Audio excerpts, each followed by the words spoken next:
Ce que vous allez découvrir dans cette vidéo, personne ne vous l'a jamais expliqué comme ça. Restez avec moi.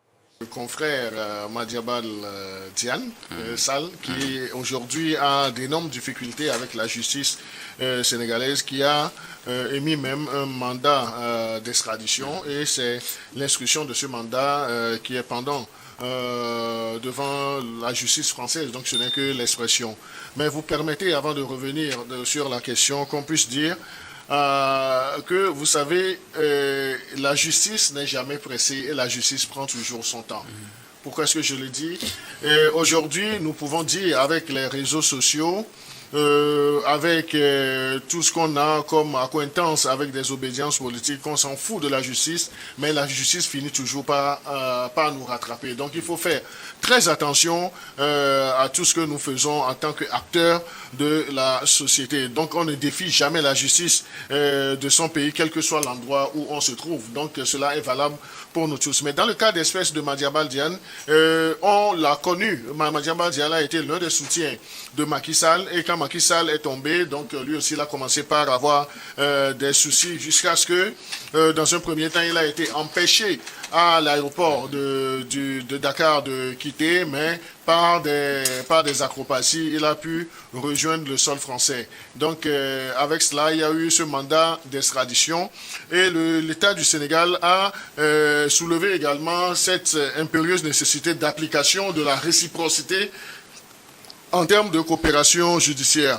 Mais un mandat d'extradition ou bien un mandat d'arrêt doit obéir à certaines règles. C'est-à-dire la juridiction du pays d'accueil doit également instruire le dossier, avoir toutes les garanties que la personne, une fois extradée, va bénéficier de tous les droits, et va avoir toute la police à son côté pour le respect de ses droits humains, le respect même de ses droits à la défense. Et dans le suicide de Madiambal Diagne, je crois que c'est mardi dernier, qu'un avis partiellement favorable a été donné qui concerne l'extradition de Madiambal Diagne.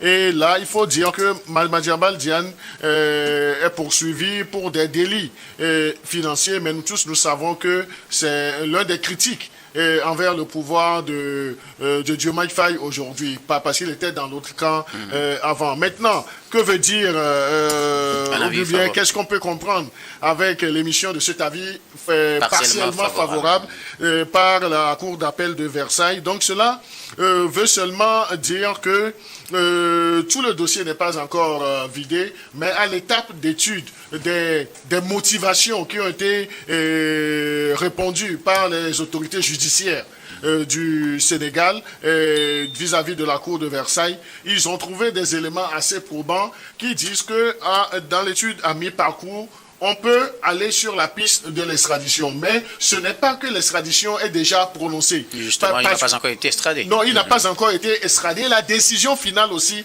n'a pas encore été prise. C'est pourquoi la Cour d'appel de Versailles a parlé d'un avis partiellement favorable. Donc le tout n'est pas encore favorable. Et vous savez, dans l'approche, ou bien dans la réception même de cet avis partiellement favorable de la Cour d'appel de Versailles, j'ai apprécié le sens poussé de Madiambal Diagne, parce que dans un premier temps, il a tenu à faire comprendre à l'opinion, même à ses soutiens, qu'il y a une différence entre l'État français et la justice française. Donc il faudrait qu'on puisse faire cette nuance-là, parce que dans son dossier, c'est la justice française qui est en train de faire son travail. La justice française a été sollicitée par la justice sénégalaise.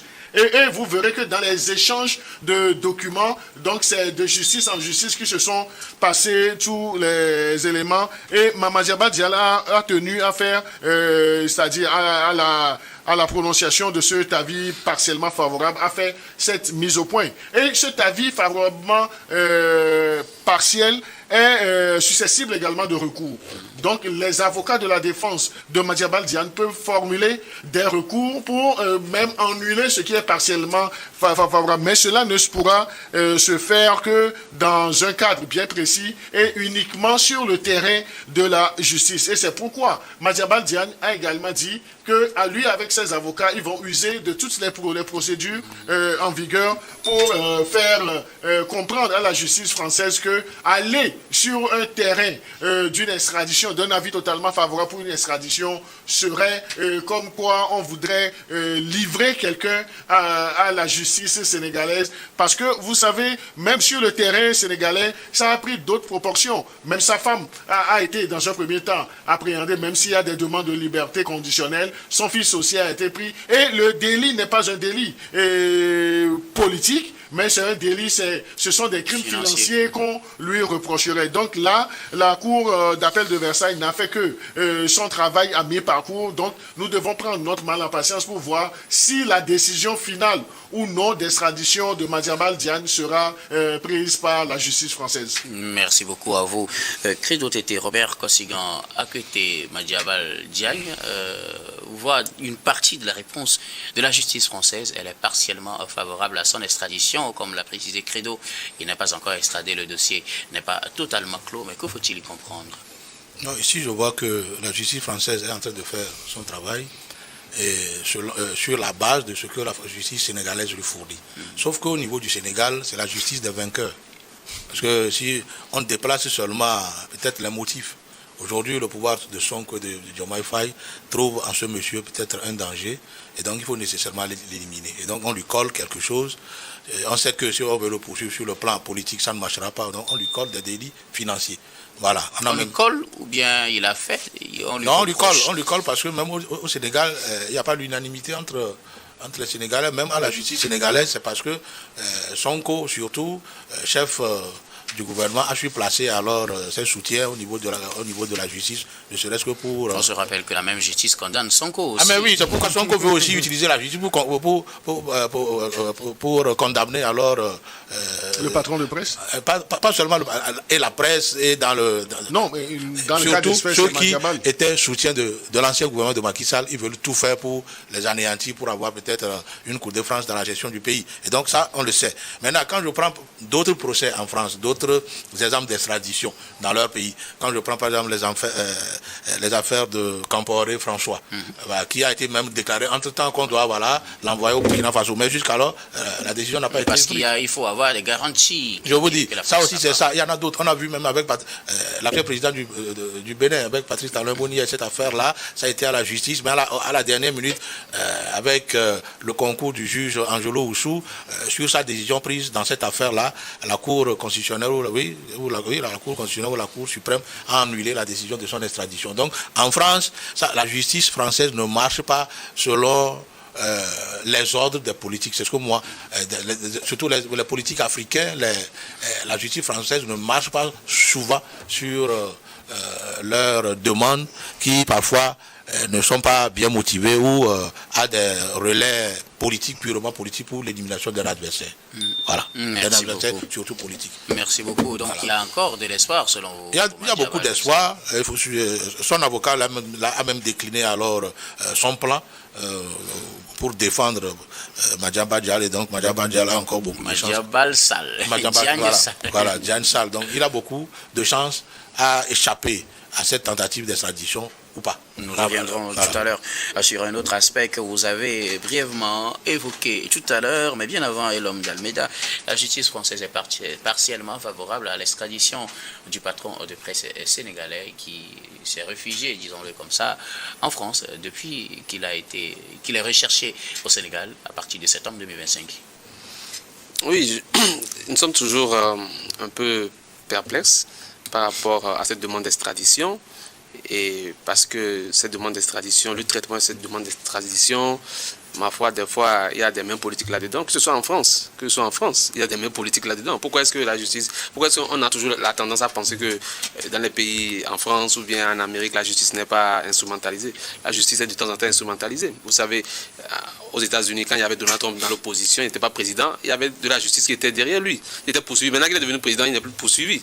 Mais là, il jouit d'une immunité, on peut pas poursuivre le président de son mandat. Mais c'est pour dire que cette histoire de demande d'extradition, c'est toujours un peu politique. J'avais dit ça quand il était question du Togo. Je pense que c'est valable pour la France. Et on a dit partiellement favorable. Ils n'ont qu'à dire le droit. Ils n'ont qu'à dire le droit en nous situant que sur tel point, il est reconnu. Sur tel point, non. Sur tel point, ils n'ont qu'à nous faire de la pédagogie dans leur communiqué, dire qu'ils sont partiellement favorables. Moi, je pense que même si la justice française est réputée plus indépendante que nos justices en Afrique, je suis sûr que là-bas aussi il y a des mains politiques. Voilà, ça c'est le premier constat. Le second constat, c'est que M. Diagne bénéficie d'un aura politique et d'un aura de journalistes. Nous sommes tous des hommes de médias, nous sommes solidaires avec lui, mais s'il a eu à entrer en conflit avec la loi, s'il a eu des malversations financières dans un domaine de BTP, alors que lui-même il est homme de médias. Mais très proche du président, ce qui lui aurait facilité certains accès. Voilà, donc c'était de la mauvaise gouvernance. Je parle du président Macky Sall. Oui, je sais, c'était donc de la mauvaise... il a bénéficié des avantages indus peut-être. Et il y a eu des accointances avec l'ancien pouvoir. Donc on lui demande de venir rendre compte. Ça, son pays lui demande de venir rendre compte. Il n'a qu'à venir simplement rendre compte. Et s'il a raison, il va s'en sortir. S'il n'a pas raison, il ne va pas s'en sortir. Et Ousmane Sonko a eu des mêlées avec la justice. Il s'est défendu bec et ongle. Donc, je pense que ce n'est pas parce qu'il est politique, aussi homme de médias, parce que nous avons de l'affection pour lui, qu'il ne doit pas répondre, au moins pour nous éclairer. Après, si les accords politiques vont faire qu'on va le libérer, on va lui donner la relâche, il faut quand même qu'on nous éclaire si, vrai ou faux, il y a eu de ces malversations, il y a eu de la mauvaise gouvernance à leur époque. Parce que au Sénégal, on sait l'actualité là-bas, il y a aussi des problèmes de mauvaise gouvernance, de la dette cachée, et il y avait des tirs référés dans l'ancien régime, ils ont fait 12 ans au pouvoir.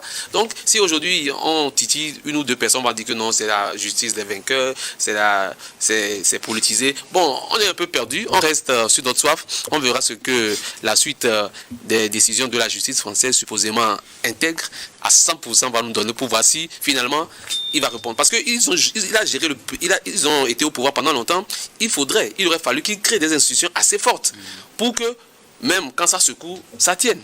Vous savez, le fils de l'ancien président, toujours au Sénégal, Abdoulaye Wade, a été en prison.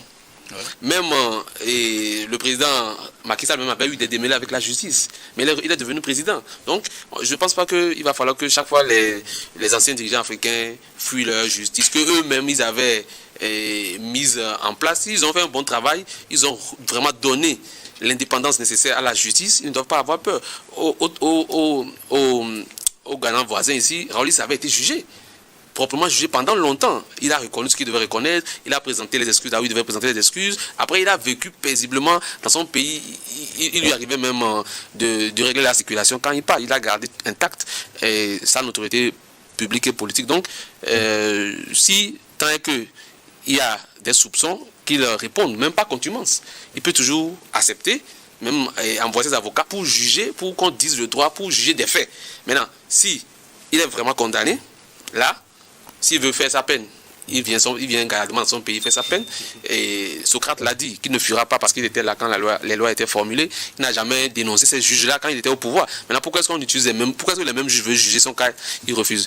Et nous sommes un peu perplexes. On veut voir ce que la suite va donner.